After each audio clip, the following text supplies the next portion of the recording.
नमस्कार, total health में आप सभी का स्वागत है। मैं हूं किरण भारद्वाज। ये जीवन भी बड़ा कमाल है। कई अनकहे जवाब हैं इसमें और कुछ अनसुलझे सवाल हैं। कभी धूप तो कभी छांव है और आजकल मौसम का भी कुछ ऐसा ही हाल है। गर्मियों का आगमन हो गया है और सर्दी जाने का नाम नहीं ले रही। आए दिन बारिश की वजह से मौसम में बदलाव हो रहा है। दोपहर को तेज धूप है तो सुबह शाम की हल्की ठंड। ऐसे में बहुत से लोगों ने पंखे और एसी चलाना शुरू कर दिया है। कुछ लोगों ने फ्रिज का ठंडा पानी और कोल्ड ड्रिंक्स का सेवन भी शुरू कर दिया है और यही कारण बन रहा है स्वास्थ्य में गड़बड़ी का। बदलते मौसम में कौन सी स्वास्थ्य समस्याएं आपको परेशान कर सकती हैं और क्योंकि गर्मी का आगमन भी हो गया है तो आने वाले महीनों में किस तरह से आपको अपनी सेहत का ख्याल रखना है, ये बताएंगे आज यहाँ उपस्थित विशेषज्ञ। इस रिपोर्ट पर नजर डाल लेते हैं और ये समझते हैं कि दरअसल मौसम का बदलाव किस प्रकार से हमारे स्वास्थ्य को प्रभावित कर सकता है।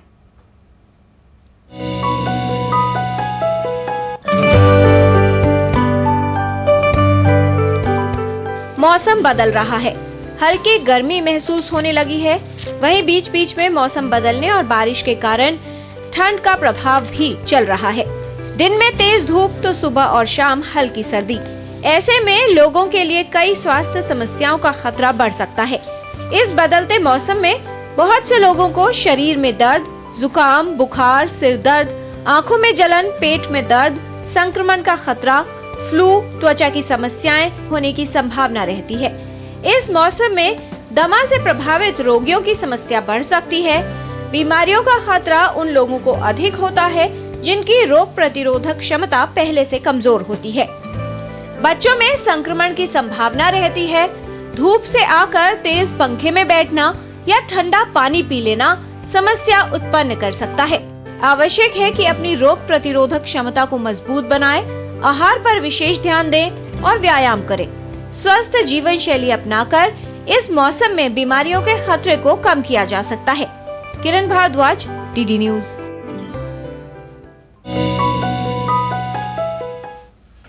कैसे इस बदलते मौसम में और आने वाली गर्मियों में आपके अपने स्वास्थ्य को ठीक रखना है, बीमारियों से बचाव करना है और जीवन शैली कैसी बनाए रखनी है जिससे आपकी रोग प्रतिरोधक क्षमता मजबूत बनी रहे, इस पर विस्तार से बात करने के लिए हमारे साथ उपस्थित है विशेषज्ञों का खास पैनल। उनसे आपका परिचय करा दें। हमारे साथ स्टूडियो में उपस्थित हैं doctor Sunil M Raheja. He is director Moolchand and former MS GB Pant hospital. आज के डिस्कशन में शामिल हैं doctor Amit Gupta, physician and public health expert. नमस्कार। दोनों ही विशेषज्ञों का स्वागत करते हैं। ये जो बदलता मौसम है ये कुछ लोगों की चिंताएं बढ़ा सकता है। ऐसे में क्या सावधानियां रखनी है ये तो विशेषज्ञ आपको बताएंगे। इससे संबंधित कोई सवाल अगर आपके हैं तो आप हमारे विशेषज्ञों से प्रश्न पूछ सकते हैं। हमारा टोल फ्री नंबर है 1800111234।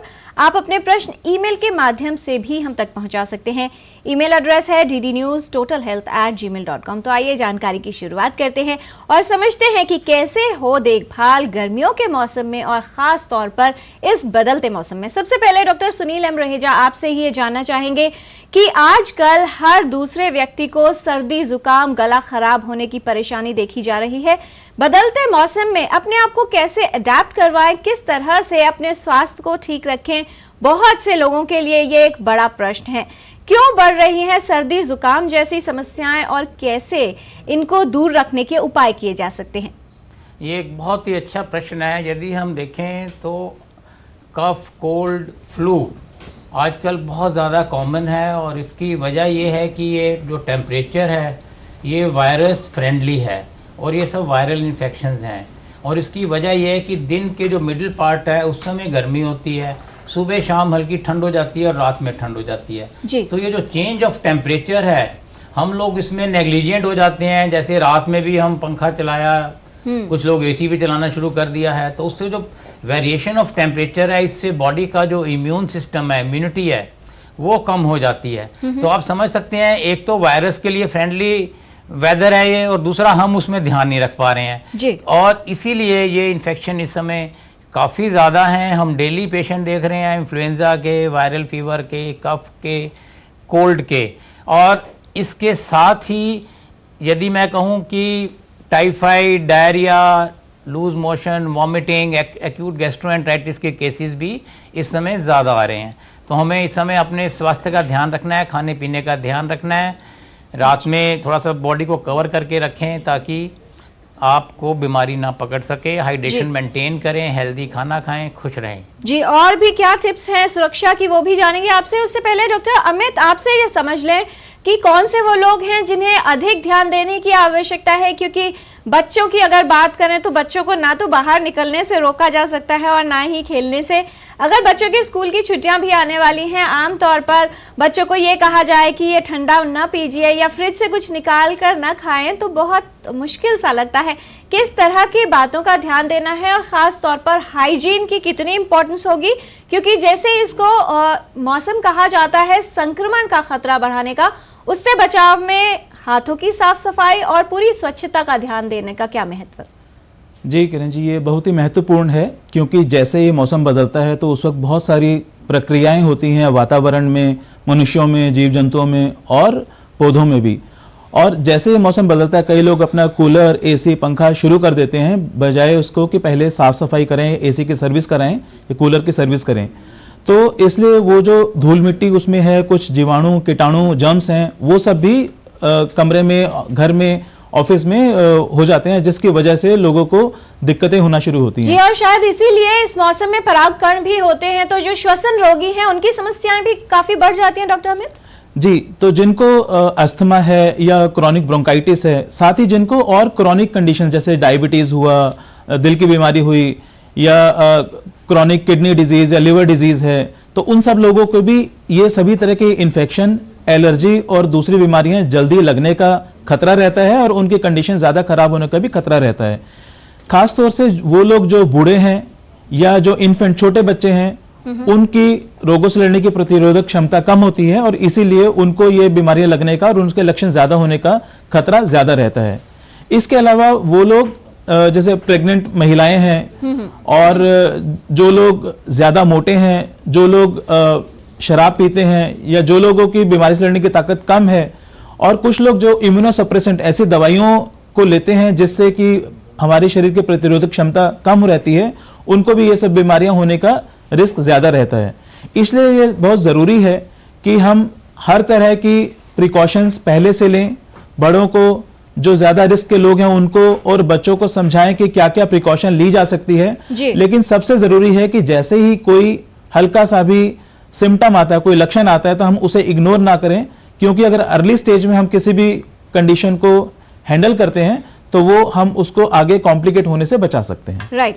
बहुत सारे ईमेल्स हमारे पास आ गए हैं। विक्की जी हैं, उनका सवाल यह है कि ये जो बदलता हुआ मौसम है, चेंज ऑफ सीजन के दौरान किस तरह की सावधानियां हम रखनी चाहिए। तो विक्की जी, हमारा पूरा कार्यक्रम देखते रहिए, हम विस्तार से सावधानियों के विषय में भी बात करेंगे। डॉक्टर रहेजा, जो दूसरी समस्या देखी जाती है खान पान को लेकर, क्योंकि अभी तक सर्दियां चल रही थी और ऐसा काफी लोग करते हैं कि खाना एक समय बनाया और उसको अगले समय खाने के लिए भी रख दिया गया।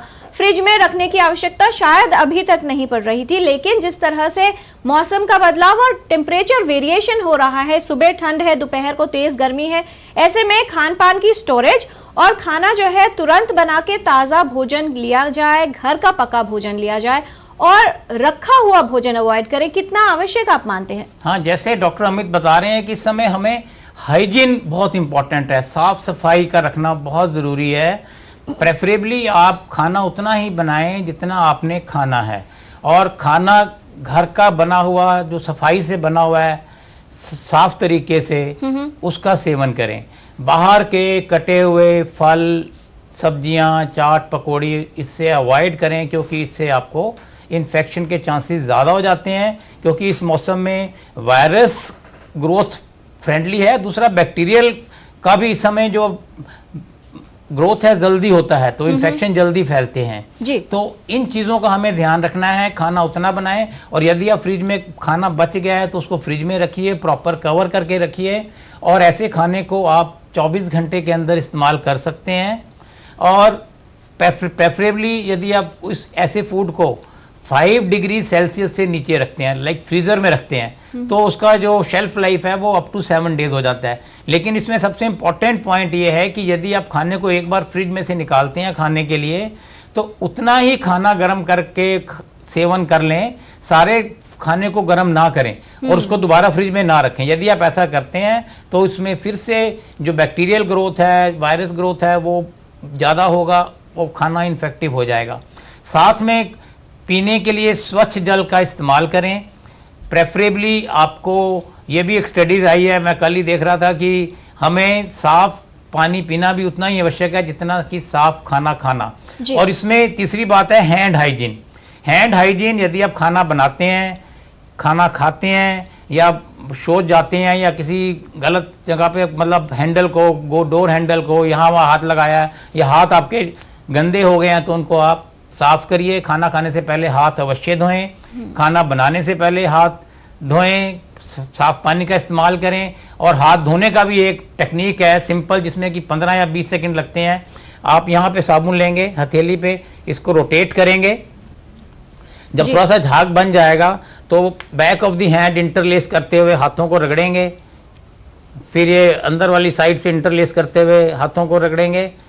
और उसके बाद हमें ये जो टिप ऑफ द फिंगर्स है जी, जिसको हम नकल्स कहते हैं, इनको यहाँ गोल गोल रोटेट करना है, क्योंकि ज्यादातर जो जर्म्स हैं हमारे ये नाखून और नकल्स के बीच में रहते हैं। तो जितना हाथों को साफ करना जरूरी है, तो सही तरीके से धोना भी जरूरी है। डॉक्टर रहेजा, आपके पास फिर लौटेंगे। एक कॉलर वेट कर रहे हैं, उनका सवाल जान लेते हैं। शेष मणि शर्मा जी हैं, उत्तर प्रदेश से कॉल कर रहे हैं। आपका स्वागत, सवाल पूछिए। सर, जो खाना खाने के बाद 10-15 मिनट बाद गले में खराश होती है सर जी। डॉक्टर अमित, क्या सजेस्ट करना चाहेंगे? खाना खाने के कुछ देर के बाद गले में खराश महसूस होती है इनको, क्या ये एसिड रिफ्लक्स से जुड़ा हो सकता है? जी, गले में खराश होने के कई कारण हो सकते हैं। जो आप खाना खा रहे हैं, ये देखिए कि क्या वो खाना ताज़ा है, कहीं वो बहुत ज़्यादा ठंडा तो नहीं है या ज़्यादा गर्म तो नहीं है, जिससे कि गले में वो एक रिएक्शन पैदा कर रहा है जिसकी वजह से खराश हो रही है। अगर खाना खाने के 15 मिनट बाद ये दिक्कत शुरू हो रही है, तो ऐसा भी हो सकता है कि आप जो खाना खा रहे हैं उससे वो खाना एसिड रिफ्लक्स, जो हमारे स्टमक में जो एसिड है और खाना है, वो थोड़ा खाने की नली में ऊपर आता है, जिसकी वजह से खट्टे डकार आते हैं, साथ में वो गले तक पहुंचते हुए इस तरह की दिक्कत दे सकते हैं। तीसरी जो अहम चीज है कि कई लोगों को खाने की चीजों से भी एलर्जी हो सकती है। और इस मौसम, बदलते मौसम में कई बार हम फल खाते हैं जो कि सीजनल फ्रूट्स नहीं हैं, तो उससे भी लोगों को एलर्जी हो सकती है। और वो एलर्जी कई बार गले में खराश, स्किन में जैसे धपड़ पड़ जाते हैं, रिएक्शन होता है, वो हो सकता है, या कई बार सांस लेने में दिक्कत भी हो सकती है। अगर आपको इन सब प्रिकॉशंस के बावजूद भी सिम्टम्स रहते हैं, तो मेरी सलाह है कि आप नजदीक के किसी डॉक्टर को दिखाएं और उनकी सलाह को मानें। जी डॉक्टर अमित, अगर किसी व्यक्ति को फूड पॉइजनिंग होती है तो किस तरह के लक्षण प्रेजेंट होंगे और ऐसे में करना क्या चाहिए? जी, जैसे हम खाना खाते हैं तो लक्षण मुंह से, खाने की नली और फिर स्टमक और इंटेस्टाइन में उसी तरह से सिम्टम आना शुरू होते हैं। खास तौर से जो दूध या दूध से बने प्रोडक्ट्स हैं और सीरियल हैं या थोड़ा बासा खाना है, अगर वो खाया जाए या इन्फेक्टेड खाना खाया जाए, तो सबसे पहले उसको खाने से हमें थोड़ा उसका स्वाद अलग से लगता है। कुछ लोग बाहर से, बाजार से कटे हुए फल, सलाद बहुत ज्यादा खाते हैं, रोड साइड पे स्टॉल्स लगी होती है, वहां से खा लिए जाते हैं, ना हाथ धुले होते हैं और ना सब्जियां। जी, और इसीलिए जब ये ऐसे इन्फेक्शन वाले खाने को खाया जाता है, तो जैसे वो खाना हमारी खाने की नली में और स्टमक में पहुंचता है, तो उस समय उल्टी जैसा मन होता है, उसे उल्टी हो सकती है, पेट में दर्द हो सकता है, वो दर्द बढ़ सकता है और उसके कुछ समय बाद लूज मोशन भी हो सकते हैं, दस्त भी लग सकते हैं। जिन लोगों को ये लक्षण थोड़े कम हैं, वो अगर पानी ज्यादा पिएंगे, अपने खाने को बंद नहीं करना है। कई लोग दस्त लगने के बाद खाना बंद कर देते हैं, उनको खाना भी रूटीन में खाते रहना चाहिए, सॉफ्ट डाइट लेनी चाहिए, कम ऑयली खाना खाना चाहिए, स्पाइसी खाना नहीं खाना चाहिए और पानी खूब पीना चाहिए, तो उससे ये लक्षण ठीक हो जाते हैं। लेकिन अगर ये लक्षण बढ़ते हैं, वॉमिटिंग ज्यादा है या मुंह से कुछ खा नहीं पा रहे हैं, तब ऐसे लोगों को कभी कभी अस्पताल में भर्ती करके ड्रिप लगाने की जरूरत पड़ सकती है। डॉक्टर रहेजा, अगर इस तरह की सिचुएशन होती है तो ऐसे में निर्जलीकरण या डिहाइड्रेशन ना हो, इसका ख्याल कैसे रखा जा सकता है? और छोटे बच्चों में रिकवरी के लिए जिंक का कितना महत्व है? हाँ, देखिए, इस समय हमें बॉडी को हाइड्रेटेड रखना बहुत आवश्यक है। यदि आप उल्टी कर रहे हैं तो आप ORS ले सकते हैं, जिसमें कि WHO का रिकमेंडेड फार्मूला है। उस एक पैकेट को आप 27.5 ग्राम का एक पैकेट होता है, उसको 1 लीटर पानी में डाल के पीते रहिए। जितना आप उल्टी कर रहे हैं, जितनी बार लूज मोशन कर रहे हैं, उतना आप अवश्य लीजिए ताकि बॉडी हाइड्रेटेड रहे। पर्टिकुलरली छोटे बच्चों के अंदर जो डिहाइड्रेशन होता है उसके बड़े सटल साइंस एंड सिम्टम्स होते हैं।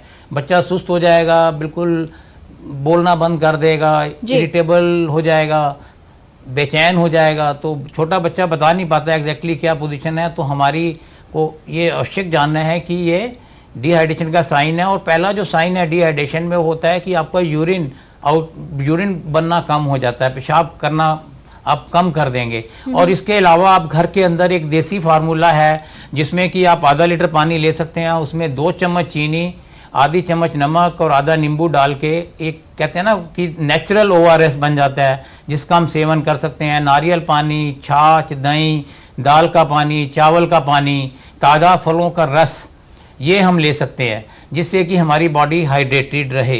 Hydration is the key and I think.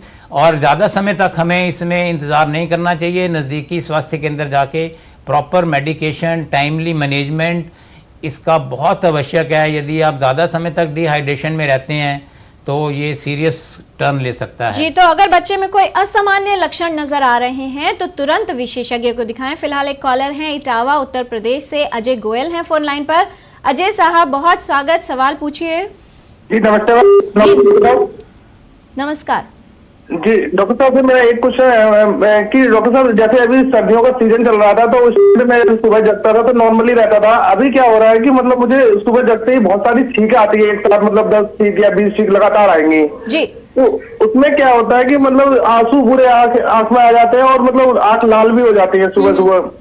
और ये डेली का रूटीन हो गया है, मैं 4-5 दिन से देख रहा हूँ कि डेली मतलब ऐसा हो रहा है मेरे साथ। डॉक्टर रहेजा, क्या आप इनको एडवाइस हाँ, ये एक बहुत ही अच्छा प्रश्न है क्योंकि ये एलर्जी का मौसम है। हम हमेशा कहते हैं कि इस समय पॉलन्स होते हैं, फूल होते हैं पौधों में। ये जैसे ही आपका अप्रैल मई का मौसम आता है, मार्च अप्रैल मई, बसंत का मौसम, तो ये एक सुहावना मौसम है। लेकिन इसके साथ जो पॉलन्स हैं, pollens in the grass, pollens on the tree, in the environment, और जो विंडी एटमॉस्फेयर है, इसकी वजह से एलर्जी ज़्यादा होती है इस मौसम में। तो हमें इस समय ज़रूरी है कि अगर आपको एलर्जी है तो आप प्रेफरेबली इंडोर रहें, और यदि घर से बाहर जाते हैं तो आप एक मास्क या रुमाल लगा लीजिए। और प्रेफरेबली यदि आपको एलर्जी है तो आज इस मौसम के लिए एंटी एलर्जिक दवाएं भी उपलब्ध हैं जो कि आप एक डॉक्टर के संपर्क में जाके यदि लेंगे तो आपको काफ़ी आराम मिलेगा। गर्म पानी लीजिए, स्टीम सुबह शाम लेंगे तो इससे भी आपको काफ़ी फ़ायदा होगा, क्योंकि जो भी पॉलन या डस्ट आपके नेज़ो रेस्पिरेटरी ट्रैक्ट के अंदर है वो स्टीम कहते हैं बेस्ट एक्सपोर्टेंट है। तो वो भाप लेने से, गरारे करने से, नमक वाले पानी से वो सब साफ़ हो जाएगा, आपका रेस्पिरेटरी एयरवेज क्लीन रहेगा। आपकी आंखों में भी जलन होती है इस मौसम में, ज़्यादा एलर्जी, कंजक्टिवाइटिस भी अधिक होता है, तो उस बात का भी ध्यान रखें। यदि आपको ऐसी समस्या हैं तो उसके भी ड्रॉप्स मिलते हैं। दूसरा, आंखों के ऊपर एक गॉगल्स या चश्मा लगा के बाहर निकलें तो ज़्यादा बेहतर होगा। और जिस समय धूल मिट्टी या ज़्यादा एयर पोल्यूशन है उस समय आप अंदर रहें तो बेटर है। जी, एक छोटा सा सवाल डॉक्टर अमित, एक सवाल है, श्रुति है, वो ये जानना चाह रहे हैं कि गर्मी क्योंकि बढ़ गई है तो ऐसे में एक्सरसाइज अगर करनी है तो कौन सा समय सबसे उपयुक्त होगा?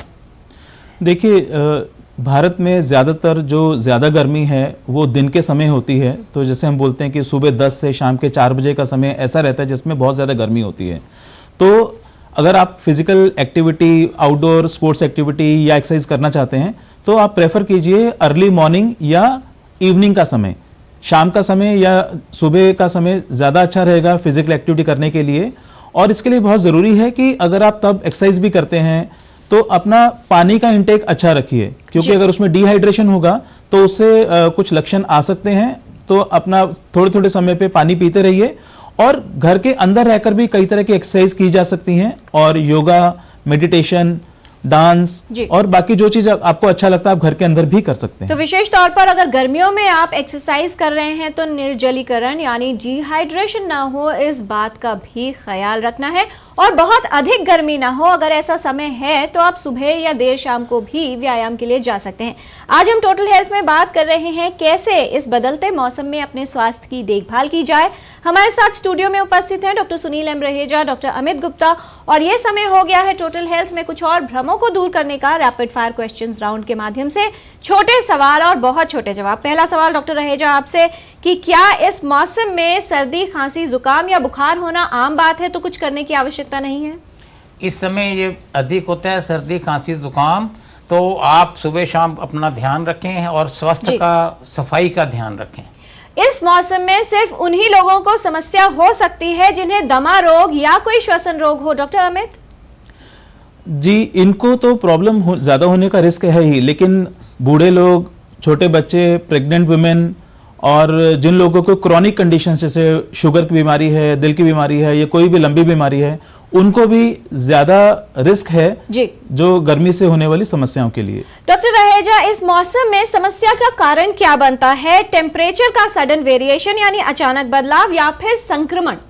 दोनों चीज़ें हैं। चेंज ऑफ टेम्परेचर से हमारा बॉडी का इम्यून सिस्टम डिस्टर्ब होता है और ये वायरस और बैक्टीरियल फ्रेंडली वेदर है, टेम्परेचर है, तो दोनों चीज़ें मिलके हमें ज़्यादा इस समय सावधान रहने के लिए आवश्यक होता है। जी, क्या ये मौसम खाने और पानी में भी जीवाणुओं और विषाणुओं के पनपने के लिए अनुकूल मौसम माना जाता है, डॉक्टर अमित?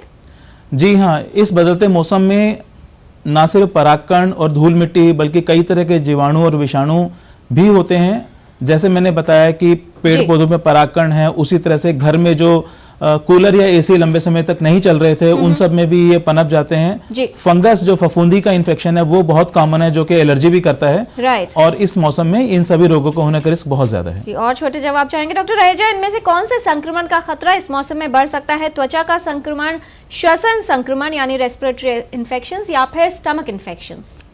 सभी प्रकार के इन्फेक्शन, तीनों अधिक होने का चांस है। डॉक्टर अमित, अगर किसी को डायरिया हो जाता है, पेट खराब या उल्टी होती है, तो क्या ऐसे में शरीर को आराम देने के लिए खाना पीना छोड़ देना चाहिए? जी बिल्कुल नहीं, समय समय पर कम क्वांटिटी में फ्रीक्वेंट मील्स लेते रहना चाहिए और पानी पीते रहना चाहिए। जी, अगर उल्टी और दस्त बहुत ज्यादा है डॉक्टर रहेजा, तो क्या सिर्फ पानी पीना ही निर्जलीकरण से बचाव कर सकता है? ये तो आपने रखना है, हाइड्रेशन रखना है, लेकिन पास के नजदीकी स्वास्थ्य केंद्र जाके तुरंत अपना प्रॉपर इलाज कराएं। Time is life. राइट। और आपको ORS का घोल भी पीते रहना है। इनमें से क्या जो है समस्या का कारण हो सकता है और संक्रमण पैदा कर सकता है? कटे हुए फल या सब्जियां बाजार से ले लेना और सलाद खाना या फिर घर में बासी रखा हुआ भोजन खाना? डॉक्टर अमित जी, इन दोनों से ही रिस्क है, क्योंकि बाहर कटे फल में भी इन्फेक्शन, संक्रमण हो सकता है और घर में जो खाना बासी है उसमें भी इन्फेक्शन होने का रिस्क है। डॉक्टर रहेजा, कहते हैं जहर जहर को काटता है और लोहा लोहे को, तो क्या इस तरह से गर्मी के मौसम में अगर गर्म हॉट ड्रिंक्स यानी चाय कॉफी अधिक पिएंगे उससे लाभ होगा? इससे नुकसान होगा, क्योंकि अल्टीमेटली ये यूरिनेशन को इंक्रीज करेगा और बॉडी में डिहाइड्रेशन पैदा करेगा। डॉक्टर अमित, क्या बहुत अधिक मात्रा में aerated drinks, soda drinks, cold drinks पीना शरीर के लिए आराम और सुरक्षा पहुंचाता है? जी नहीं, सभी तरह के एरेटेड ड्रिंक्स जो हैं वो स्वास्थ्य के लिए लाभदायक नहीं हैं और इस बदलते मौसम और गर्मी में इनका नुकसान ज्यादा है। साथ ही इसमें शुगर ज्यादा होती है और जो कि और नुकसान देती है। डॉक्टर रहेजा, बहुत से लोग ये सोचते हैं कि अगर गर्मी में पंखा एसी बंद करके एक्सरसाइज की जाए तो उससे वजन जल्दी घटता है। ये नुकसानदायक हो सकता है, क्योंकि आपको हीट इलनेस या हीट स्ट्रोक होने के चांसेस बढ़ जाते हैं। एक्सरसाइज करने से पहले आप पानी और अपनी बॉडी को अच्छे से हाइड्रेट करके रखें। जी डॉक्टर अमित, बच्चों को कोल्ड ड्रिंक्स के लिए मना करना थोड़ा सा मुश्किल है, क्या उनको ऐसा करने से रोका जाए, कैसे? जी, सबसे बढ़िया तो ये है कि बच्चों को घर में बने हुए पेयजल दिए जाएं। कई तरह की चीजें हैं, जैसे डॉक्टर रहेजा ने बताया कि लस्सी, छाछ और घर में बने हुए शरबत इत्यादि बच्चों को दिए जा सकते हैं। डॉक्टर रहेजा, स्विमिंग पूल्स में जाने का चलन इस समय बढ़ जाता है, तो क्या वो भी एक खतरे या संक्रमण का कारण बन सकता है? क्या ध्यान रखना है ऐसे में? हाँ, डेफिनेटली स्विमिंग पूल यदि अच्छे से मेंटेन नहीं है तो आपको इन्फेक्शन के चांसेस बढ़ जाएंगे। जी डॉक्टर अमित, किस तरह के कपड़े पहनने चाहिए यदि धूप में जा रहे हैं, अधिक देर तक रहना है? क्या कॉटन क्लोथ्स, सिंथेटिक क्लोथ्स या टाइट क्लोथ्स पहनना बहुत अच्छा है? कॉटन क्लोथ्स पहनने चाहिए जो कि हल्के रंग के हों, थोड़े खुले हों और प्लास्टिक या टाइट क्लोथ्स नहीं पहनने चाहिए। साथ ही जब हम बाहर जा रहे हैं तो सिर पर टोपी या हैट पहन सकते हैं, गॉगल पहन सकते हैं, सनस्क्रीन लगा सकते हैं ताकि गर्मी से बचाव हो सके। डॉक्टर रहेजा, क्या ऐसे में अपनी इम्यूनिटी या रोग प्रतिरोधक क्षमता को मजबूत बनाने के लिए खाना पीना छोड़कर सिर्फ सप्लीमेंट्स लेना अच्छा है? Be natural, stay natural, take directly from the nature. ताज़े फल सब्जियां जो हमें सीधा प्लांट से मिल रहे हैं उनका सेवन करें, घर का खाना खाएं। ये जितने भी सप्लीमेंट हैं इनसे बचें। जी, गर्मियों के मौसम में क्योंकि सबको अपनी ऊर्जा का स्तर कम लगता है, ऐसे में हेल्थ टॉनिक्स, हेल्थ ड्रिंक्स और ग्लूकोज पीना काफी उपयोगी हो सकता है, ऐसे बहुत से लोग समझते हैं। डॉक्टर अमित जी, पानी का इनटेक तो होना चाहिए, लेकिन ग्लूकोज से हमें सिर्फ शुगर मिलती है जो कि सभी समस्याओं का निदान नहीं है। खासतौर से जिनको डायबिटीज है उनका शुगर तो अनकंट्रोल हो जाएगा। जैसा डॉक्टर रहेजा ने भी बताया कि ORS का घोल है जिसमें कि शुगर और नमक उनका सही प्रोपोर्शन में क्वांटिटी उसमें दिया हुआ है, जो कि शरीर के लिए और स्वास्थ्य के लिए ज्यादा अच्छा है। डॉक्टर रहेजा, एनर्जी ड्रिंक्स के लिए क्या कहेंगे आप? एनर्जी ड्रिंक, उनके अंदर चीनी की मात्रा अधिक होती है, कैफीन होती है, इसलिए ऐसा ड्रिंक लेने से बचें। इसके अलावा आप नेचुरल ORS, नींबू पानी, शिकंजी, छाछ, लस्सी, इनका सेवन अधिक करें। ताजे फलों का रस जो नेचुरल है उनका सेवन अधिक करें। डॉक्टर अमित, बहुत बार नक्सीर फूटना यानी नाक से खून आने की समस्या होती है, ऐसे में क्या करना चाहिए?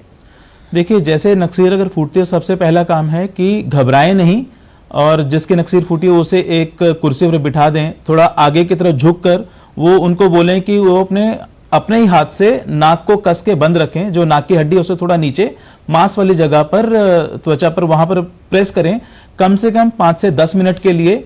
ये नहीं कि हम एक मिनट में हाथ उठाकर देख रहे हैं कि अब खून आना बंद हो गया कि नहीं, और 5 से 10 मिनट में नक्सीर अपने आप ही रुक जाती है। राइट।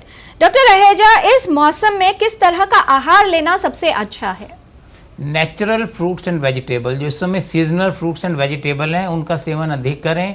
इस मौसम के जो फल हैं उनका सेवन अधिक करें। आप देखिए कि कुदरत ने हमें ऐसा बनाया है कि इस मौसम में जो फल आते हैं वो गर्मी के लिए अच्छे हैं, जैसे कि खीरा, ककड़ी, और तरबूज, और आपका जितना ये मस्क मेलन है, खरबूजा है, तो ऐसी चीजें जिसमें कि पानी की मात्रा अधिक है, नेचुरल है, इससे हमें हाइड्रेशन तो मेंटेन होगा ही, इसके अलावा हमें नेचुरल एंटीऑक्सीडेंट्स, फ्लेविनॉइड्स मिलते हैं, जिससे कि हमारा इम्यूनिटी सिस्टम और अच्छा होता है, हमें अच्छा महसूस होता है, गैस बनने की संभावना कम होती है। फाइबर एंड विटामिन, मिनरल सब हमारे शरीर में, तो पूरा खजाना है जो आपको प्राकृतिक रूप से फल और सब्जियों से मिल सकता है। डॉक्टर अमित, एक वाक्य में क्या संदेश देना चाहेंगे हमारे व्यूअर्स के लिए?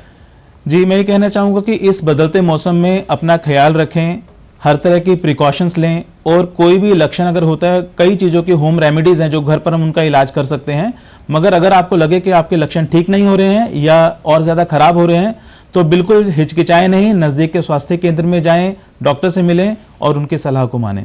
डॉक्टर रहेजा, एक वाक्य में आपका संदेश? ये एक प्लेजेंट वेदर है, इस सुहावने मौसम का आनंद लें, लेकिन कुछ एक सावधानियां जैसे हमने डिस्कस किया है, अपने खाने पीने का ध्यान रखें, एनवायरमेंटल टेम्परेचर्स का ध्यान रखें, धूल मिट्टी एलर्जी से बचें, पानी अधिक पिएं, नेचुरल फ्रूट्स एंड वेजिटेबल का सेवन करें, खुश रहें, नींद पूरी लें, व्यायाम रेगुलर करें, अपने दोस्तों से बातें करते रहें, खुश रहें, जिससे कि आपका इम्यून सिस्टम भी अच्छा रहे। बहुत धन्यवाद इस तमाम जानकारी के लिए doctor Sunil M Raheja. Doctor Amit Gupta, विस्तार से आपने बताया है कि कैसे बदलते मौसम में अपने आप को स्वस्थ रखा जा सकता है, बीमारियों को दूर रखा जा सकता है, और कहा जाता है बी नेचुरल, यानी प्रकृति के जितना करीब रहेंगे आपकी सेहत उतनी ही अच्छी रहेगी।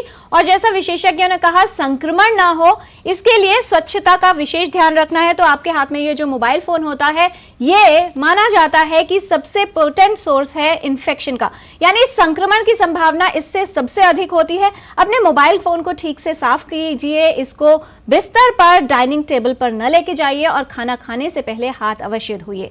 स्वास्थ्य को ठीक रखना है तो छोटी छोटी महत्वपूर्ण बातों का ध्यान रखना है, क्योंकि स्वस्थ रहना कोई डेस्टिनेशन या एक मंजिल नहीं है, बल्कि एक जर्नी या सफर है जिसको रोजमर्रा की जिंदगी में तय करना पड़ता है। स्वास्थ्य संबंधित जानकारी हम आप तक ऐसे ही पहुंचाते रहेंगे टोटल हेल्थ के माध्यम से। आज के कार्यक्रम में फिलहाल इतना ही। कल बात करेंगे ऑटिज्म के बारे में, क्योंकि विश्व ऑटिज्म दिवस है इस हफ्ते में 2 अप्रैल को। आज के कार्यक्रम में फिलहाल इतना ही। हमारी पूरी टीम को दीजिए अनुमति। नमस्कार।